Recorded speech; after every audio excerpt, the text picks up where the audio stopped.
মানে চুল না থাকলে মানুষের কনফিডেন্সটা কিন্তু অনেক লো হয়ে যায়। প্রচুর প্রচুর ল্যাক হয়, যার থাকে না সে যায়।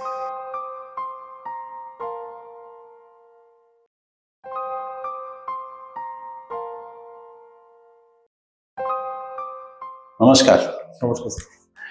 তো ইনি হচ্ছেন প্রিয়াঙ্কার পাল, 36 ইয়ার এজ, 1 মাস 10 দিন হয়েছে। আর আমরা এফইউটি মাধ্যমে হেয়ার ট্রান্সপ্লান্টটা করিয়েছিলাম।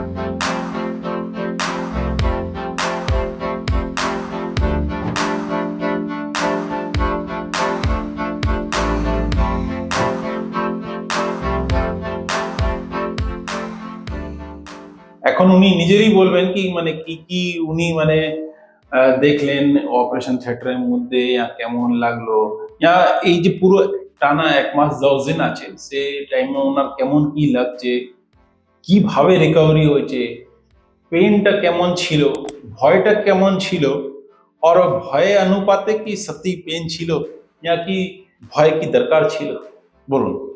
প্রথমের দিকে যখন এসেছিলাম তখন তো একটু ভয় পেয়েছি মনে মনে, কারণ আমার ফ্যামিলিতে ফার্স্ট টাইম যে কেউ হেয়ার ট্রান্সপ্লান্ট করেছে। তারপরে স্যারকে দেখে আমার একটু সাহস মনে হলো। তা আমি এফইউটিতে না গিয়ে আমি এফইউটিতে গেছি যাতে বেটার রেজাল্ট পাওয়া যায়। স্যারও সেটা আমাকে বলেছিল।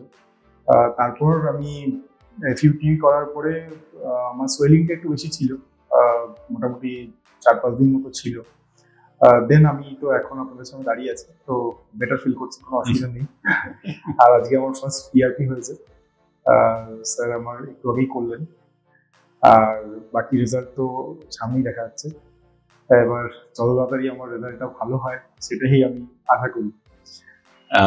মানে সব থেকে বড় প্রশ্ন একটাই, যেটা এই 1 মাসের মধ্যে আপনি কি এই জিনিসটা বুঝতে পেরেছেন কি সত্যি কি ভয়ের কথা ছিল?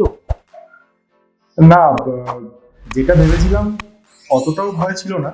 শুরুর দিকে একটু মনে হচ্ছিল যখন অপারেশনটা করে গেছি, কারণ অতগুলো স্টিচেস ছিল। তারপরে ব্যান্ডেজটা খোলার পরে আমি নিজে অতটা বড় স্টিচ দেখলাম। তাও প্রায় 1 সপ্তাহ 10 দিন পরে আমি স্টিচটা কাটিয়েছি। তো তারপরে আমার স্টিচ কাটার পরে আর কোনো ভয় আমার আর ছিল না।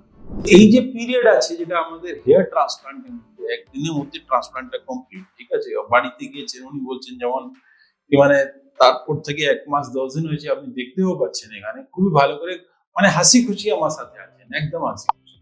আর আজকে ইন্টারভিউ দেওয়ার জন্য মানে উনি নিজেরই বললেন মানে মানে আমি এটা নিয়ে মানে সত্যি খুব খুশি কি উনি নিজেরই বললেন কি না। আর নিজেরই উনি বললেন নিজের মোবাইল থেকে কি মানে স্যারের সাথে একটা ছোট্ট ভিডিও করে নেবে। তো আমাকে খুব ভালো লেগেছে এই জিনিসটা, এই একটা ইমোশনাল অ্যাটাচমেন্ট আছে, সেটা আমার জন্য ভালো। Thank you. আর উনি আমাকে সম্মান করেছেন, সেটা মানে আমি কিন্তু মানি। আমাকে খুব ভালো লেগেছে, এই ভালো এর জন্যই আমি ভাবলাম কি না আমাকে ইন্টারভিউ করতেই হবে। Now it will take time, the result will come, ঠিক আছে, 6 মাস লাগবে, টাইম লাগবে, কিন্তু রেজাল্ট আসবে। ওকে, আসলেই স্যার আমি ওটার জন্যই অপেক্ষা করছি। ঠিক, তারপরে তো স্যার আপনার কাছে থাকবোই। নিশ্চয়ই নিশ্চয়ই, আপনি ভালো থাকুন। Thank you sir. Thank you.